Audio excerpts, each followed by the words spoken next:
Let's see, the main barriers that we deal with within working with our local farmers and ranchers is simply making sure that the product comes into us cleaned in the process that is acceptable to the USDA as well as the ranches.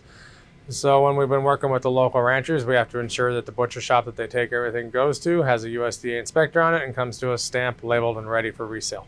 Same thing when it goes through produce. We got to make sure that it comes to us and it's been cleaned in a manner that is acceptable.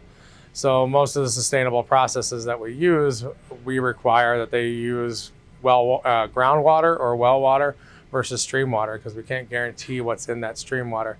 There have been instances in the past of E. coli coming from streams and field runoff. So for us to avoid that and avoid the liabilities and pass on millions of dollars worth of insurance for these small local farmers to have to hold, which is basically, it's ridiculous to ask them to spend this much money so they can sell me a bag of lettuce. So we've determined that if we hit the groundwater source for them, then we have the ability to bring in their products with very little questions asked, and they don't have to have anywhere near the insurance liability that they used to have. So when we've determined the processes behind what we're buying and how it comes to us clean, these are the little pieces that we've found that give us a little bit more clarity in our answers, and that has also elevated the level of communication.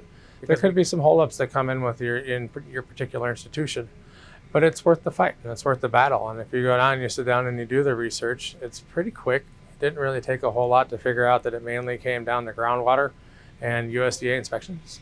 And as long as you have those two questions answered, there should really be not a whole lot of barrier in your way other than financial barrier, in which case you just kind of figure out what you can and cannot afford and where you're going to get your biggest bang for your buck, and start from there.